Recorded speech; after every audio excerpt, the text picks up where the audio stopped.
Hello everyone, কেমন আছো তোমরা সবাই? আশা করছি সবাই অনেক ভালো আছো, আমিও ভালো আছি। তো আজকে তোমাদের সাথে নতুন একটা রেসিপি নিয়ে চলে এসেছি। আজকে বানাবো শুক্তো।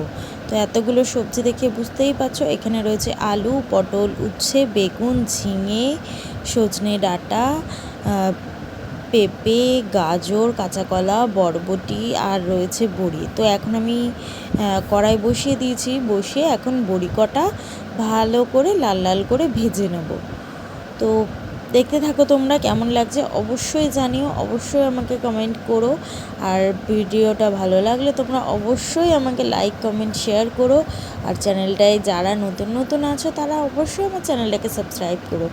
অনেক দিন পরে আজকে আমি একটা লং ভিডিও দিচ্ছি, তাও আবার রান্নার। তো এখানে বড়ি ভাজা হয়ে গেছে, এখন আমি বেগুনটা ছেড়ে দিলাম, বেগুনটা ভেজে নেবো লাল লাল করে।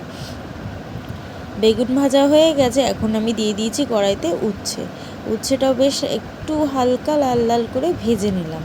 ভেজে নেওয়ার পরে এখন আমি ফোড়ন দিয়ে দেবো। দুটো শুকনো লঙ্কা দিয়েছি, দুটো তেজপাতা দিয়েছি আর অল্প রাঁধুনি দিয়েছি।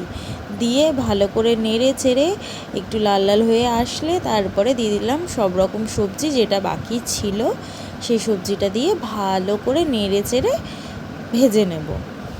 তো তোমরা দেখতে থাকো, কেমন লাগছে জানিও অবশ্যই। তো এখানে এখন আমি দিয়ে দিচ্ছি অল্প লবণ দিয়ে ভালো করে নেড়ে চেড়ে একটু ঢাকা দিয়ে রেখে দিলাম। রেখে দেওয়ার পরে ঢাকনা খুলে একটু নেড়ে নিলাম। তো এখন আমি পরিমাণ মতো জল দিয়ে দেবো, যতটা জল লাগবে সেই পরিমাণ মতো জল দিয়ে দেবো। তো জল দিয়ে এখন আবার এইগুলোকে সিদ্ধ হওয়ার জন্য রেখে দেবো। তো এখন ঢাকনাটা খুলে একবার দেখে নিচ্ছি সবজিগুলো সিদ্ধ হয়েছে নাকি। হ্যাঁ, আমার সবজিগুলো মোটামুটি সিদ্ধ হয়ে গেছে। তো আমি একটা পেস্ট রেডি করেছি, এখানে রয়েছে রাঁধুনি, অল্প সর্ষে। এই পেস্টটা আমি আবার ঝোলের মধ্যেই দিয়ে দিচ্ছি।